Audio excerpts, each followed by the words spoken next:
Chapter 1740. What could have been done? Well, this could have gone better. It was going well right up until that idiot priest charged in. I was trying to wear down the troops so they wouldn't be able to put up much of a fight, but the "let's go" with enthusiasm displayed means a heck of a lot more people than I hoped ended up getting hurt. Is some of that to blame on me for unleashing a few star-crushers? Maybe. In my defense, they forced me to, sort of. A giant sword of light appeared over me like I was hanging out with Damocles, for goodness sake. I had to do something. Perhaps I should have restrained my more explosive instincts, but what's done is done. And what's done is this battle. With 2 battalions of troops from the colony charging in, alongside Tiny, Chrysalis and Nvidia, things come to a rather swift and generally anticlimactic end. Soldiers from the church seem to want to fight to the bitter end, despite their rapidly worsening situation, but they're the most tired and drained of everyone present. Some of them are looking straight up desiccated, which makes me think they might need to hydrate a little more. The spirit may be willing, but the flesh is lacking moisture. When it comes to the troops who sallied forth out of Green Mountain, they see the writing on the wall a lot more quickly and lay down their arms. Once we reach that stage, it takes another half-hour to round everyone up, get things organized, administer medical care and all the other menial tasks that come with winding up a battle. Which gives me an opportunity to sit and rest a little. After getting the absolute snot beaten out of me for an extended period of time, my system is still flooded with regeneration fluid. All of the superficial wounds are closed over in record time, but some things take a little longer than others. Out of all of my injuries, my carapace takes the longest to repair, given the dense nature of the material it's composed of. Right now, I'm covered in a mass of cracks, dings and splits. Some of the blows I suffered were enough to get all the way through, leaving deep rents that are still being healed from the inside out. Even with the absurd abundance of healing fluid and the support of my inner carapace plating, the amount of damage I sustained is still a little worrying. Then again, I did let 10,000 people try and beat me up without fighting back, so, everything is relative, I suppose. Despite the depth and breadth of the injuries, the regeneration network is going to take care of them before long. As far as stress tests for the power of this particular organ, things couldn't have gone better. Mutating it to +15 has made the thing even more ridiculous. I can't imagine what it's going to be like at +40. This text was taken from Novel Fire. Help the author by reading the original version there. Gwayhehehe, will I ever be defeated? Well, I shouldn't get ahead of myself. If I took a singularity to the face, I'm pretty sure I'd be cooked there and then. Since I can cast something that powerful, it would be stupid to assume that nobody else can. Eldest, are you all right? Victor emerges from the bustle around me and skitters up to my side, apparently having come down to take over for Sloane. She's in her element organizing things on occasions like this, putting everything in its place and ensuring things are running smoothly. I'm fine, I tell her. Surprisingly fine. Things could have gone better, but I can't complain on my end. I must apologize for the way things went, eldest. We should have anticipated that some might become too enthusiastic and break ranks. Victor, please, we both know who is to blame for that mess, and it sure isn't you. We should have predicted it. How is anyone supposed to predict what that maniac is going to do? I say, clacking my mandibles with derision. I'll have strong words for the priest when we get back to the nest. For now, just make sure he's weeping somewhere away from me. Because he is weeping, still, as you say, eldest. In the meantime, what would you like us to do with the captives from Green Mountain? Are we taking them with us? I consider for a moment. No, I don't think so. Let them go. That should soften the blow for them a bit, make them more likely to pay up for the second round of captives. Are you sure, eldest? That seems generous. It probably is, but all things considered, I'm hoping they'll see the futility of conflict with the colony and not be so mad they launch war no matter the cost. With all of these soldiers able to give a first-hand account of how hard it is to kill me, that should settle down the ambitions of the Delvers trying to claim the prize. At the same time, it should throw a bit of water on anyone who wants to escalate the conflict. 2 birds, 1 stone. Efficiency and all that good stuff. We have more than enough captives to deal with, I point out, and not much time to move them all. All of these church troops are going to fill up our holding cells as it is. Hopefully we can collect the ransom for them sooner rather than later. Ah, that reminds me, eldest. We did find someone amongst the captives that we thought you should know of. That catches my attention. Oh, anyone I know. You did meet once, I believe. Priest Bane has at least proven useful in this respect, and helped us to identify a non-combatant that was present for the battle. Grand Priest Alirvinting. Grand Priest Alirvinting. That name is stirring something. I feel a tremor, a vibration, a faint whisper of darkness coming from the lightless chamber in the recesses of my mind. The place where the Dark One resides. Such a disturbance can only mean one thing. Grand Priest Alirvinting did something bad, and I'm going to find out what it was.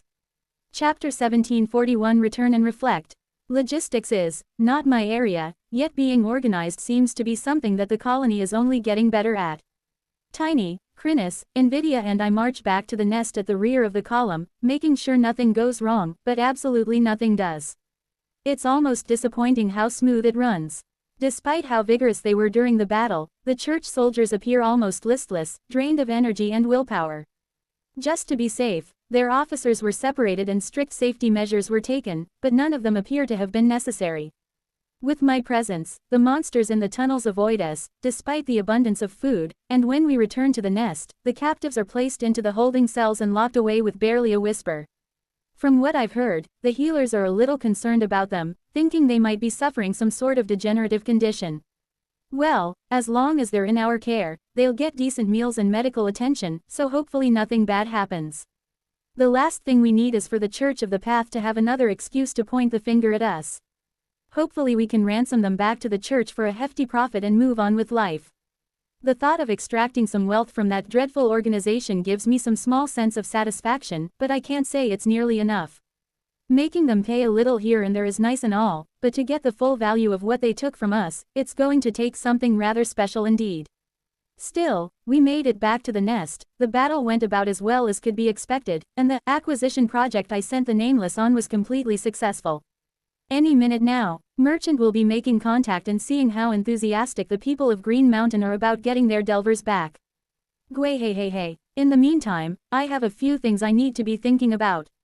Namely, the extremely positive results from my new organs. Regeneration network, very happy, 2 thumbs from Tiny, way up. Maybe even a flex of approval. Mutations have just pushed the thing from ridiculous to fully absurd. This is a level of healing I'm not sure I've even seen outside of something like Grokus, but without any of the downsides he had. It was obscene, to put it mildly. Despite the length of the fighting and the sheer volume of healing fluid generated, I still didn't experience anything like the sort of fatigue Granin described to me either, so the vestibule seems to have counteracted the stamina requirements completely. As far as the industrial complex in the back zone is concerned, I'm almost scared of the thing. My test shot showed me just how potent the produce had gotten back there, and the single delivery I made at the start of the battle was, frankly, worrying. Rather than acid, it feels more like shooting a slime virus with a nearly bottomless appetite. The possibility for collateral damage is, put simply, out of control. I'll have to be careful how I use it in future. This book was originally published on Novel Fire. Check it out there for the real experience. As far as mutating it goes, holy moly, I don't even want to think about it. Last but not least, I'm quietly pleased with the ever-flowing well. Although it wasn't as show-stopping as the other 2 on the outside, I certainly used it. Having that reservoir of mana to draw on was extremely handy. I entered the battle after already using it, a hefty store of energy already contained inside me. Once I started to draw down on that power, I triggered the organ again, replenishing my supply. Even though I wasn't able to seize and pull in much of the ambient mana, due to the sheer volume of minds around me wrestling for control, I didn't get close to running out. In my opinion, the Everflow well was the quiet, understated star of the show. Never running out of healing, energy or even mana, I am truly built to last. Indeed, the everlasting paragon. This little border dispute has been a nice testing ground for my new evolution.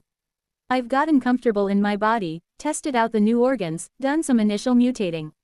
As long as things go well with Merchant, I'll soon be free to go down below and wreak terrible vengeance upon the cursed slugs. I'm really looking forward to it. But for now, there is someone who needs reprimanding.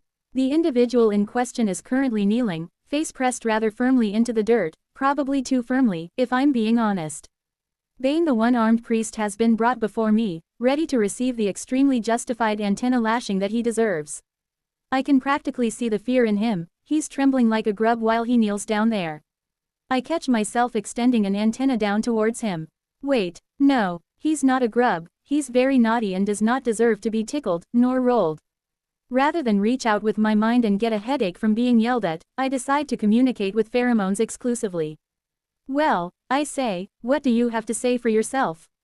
The quivering, hunched shape on the ground grows still, and for a second I'm not sure he's realized I'm talking to him. Then, Great One, I am not worthy of your blessed and holy scent. Please allow me to. Loud. Why are you always so loud? My antennae are itching. How is it even possible to produce that sort of quantity of pheromones?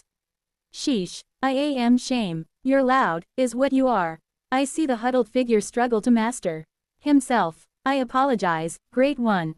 Every time with this guy. Dealing with him is exhausting. Frankly, if I didn't feel so bad for sort of accidentally biting his arm off that one time, I wouldn't try so hard to put up with him. I have no excuse for my behavior.